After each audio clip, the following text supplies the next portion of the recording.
आज प्रधानमंत्री मोदी जी हैं, सब लोग मोदी जी को लिख रहे हैं। मोदी का परिवार प्रधानमंत्री है, सब मोदी का परिवार, सब मोदी का परिवार। बहुत लोगों ने अपने ही मां बाप को ले आकर अनाथालय में रही, वृद्धाश्रम में रही। लेकिन अब मोदी जी पद पे बैठे हैं ना, सबके फायदे के हैं। वो जो वृद्धाश्रम में लोग हैं, उनका भी तो कोई परिवार होगा, नहीं होगा? अब वो किसी फायदे के नहीं रहे। जब भी तुम्हारा मन भटके मैं और अपनों के खेल में, ये सिद्धांत मैं बता चुका हूं, जब भी तुम्हारा मन मैं और अपने के खेल में भटके, किसी वृद्धाश्रम चले जाना, चले जाना, किसी वृद्धाश्रम चले जाना, सारा डाउट खत्म हो जाएगा, सारा संशय, सारा विषाद सब खत्म। एक से एक कहानियां सुनने को मिलेंगी। भैया हमारा 2 फ्लैट था, मकान था, 20 बीघा जमीन थी, फिर हमने सब बेटे बहू के नाम कर दिया, फिर वो लोग लाके हमको यहां छोड़ गए।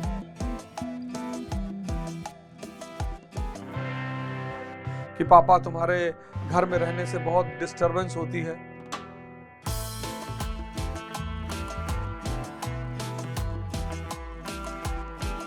तुलसीदास का चित विलास, ये जो जगत है ना, ये तुम्हारे मन का विलास है। मन खत्म,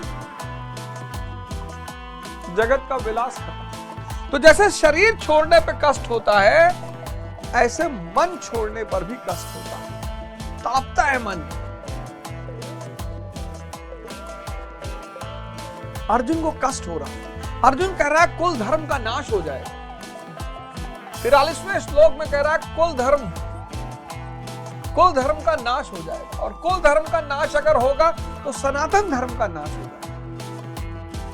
अर्जुन धर्म और रूढ़ी में अंतर ही नहीं कर पा रहा।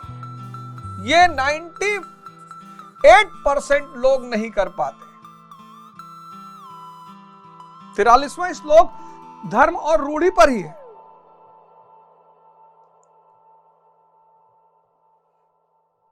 एक संत महात्मा थे, उनका एक दास था, सेवक था, बड़ी सेवा की उसने। महात्मा जी ने कहा कि यार तुमने बड़ी सेवा की, जाओ तुम अब, ये मेरे पास एक घोड़ी है, इसको ले जाओ। तो सेवक घोड़ी लिया, चल दिया। एक शहर में पहुंचा तो 3-4 दिन बाद घोड़ी मर गई। घोड़ी मर गई तो उसने घोड़ी को दफन किया और उसकी कब्र पे सर रख के रो रहा था। तो दिन भर जो भी उधर से गुजरा उस कब्र पे, उसने कुछ ना कुछ पैसा चढ़ा दिया, कि सोचा कोई बहुत महान आत्मा यहाँ पर।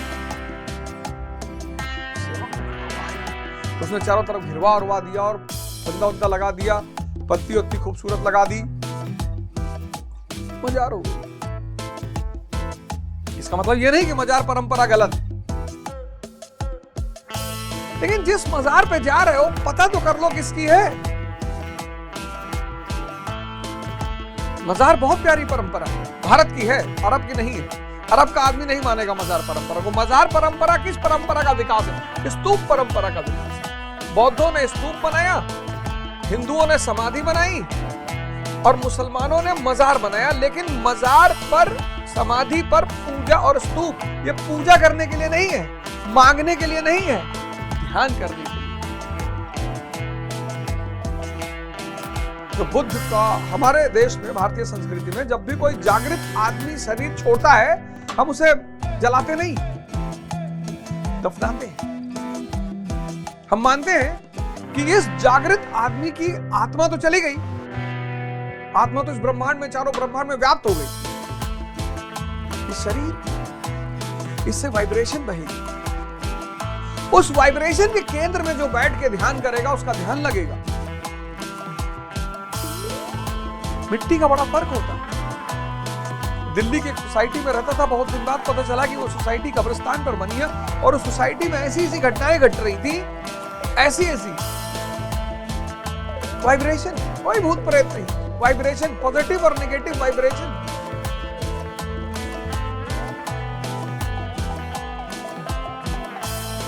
स्तूप परंपरा, फिर इस स्तूप परंपरा को हिंदुओं ने अपना लिया समाधि परंपरा।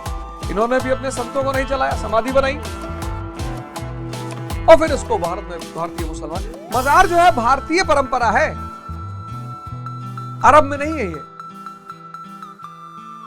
धर्म और रूढ़ी, 43वां श्लोक। रूढ़ी मतलब आप कुछ ऐसा किए जा रहे हो जो आपके पुरखे करते थे, आपको पता नहीं और असलियत पता ही नहीं, असलियत आपको पता ही नहीं। रोजा आप मनाए जा रहे हो रमजान, बस ऐसे इसलिए क्योंकि आपको जन्नत मिलेगी, और सही सही मना लो तो वाकई में जन्नत में आ जाओ। इसी जीवन में कितनी बड़ी साधना है।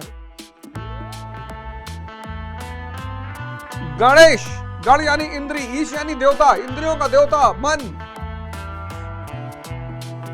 तो अगर किसी काम को करने से पहले मन को साध लोगे तो उसका विघ्न खत्म हो जाएगा, बाधा खत्म हो जाएगा। भैरव, विज्ञान भैरव तंत्र, तंत्र संप्रदाय भारत में संभोग का संप्रदाय। स्त्री और पुरुष के मिलन से समाधि।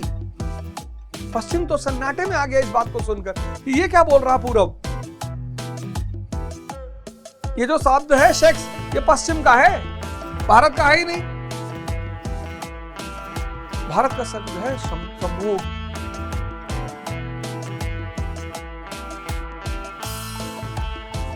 रूढ़, प्रचलित परंपराएं जो अपना वास्तविक स्वरूप खो चुकी है। अर्जुन रूढ़िवादी है, धर्म के आड़ में बचने की कोशिश कर रहा है। तो कह रहा है माधव धर्म खत्म हो जाएगा, उसको पता ही नहीं वो धर्म नहीं, रूढ़ की बात कर रहा है। 44वें श्लोक में अब वो एक और भय दिखाएगा।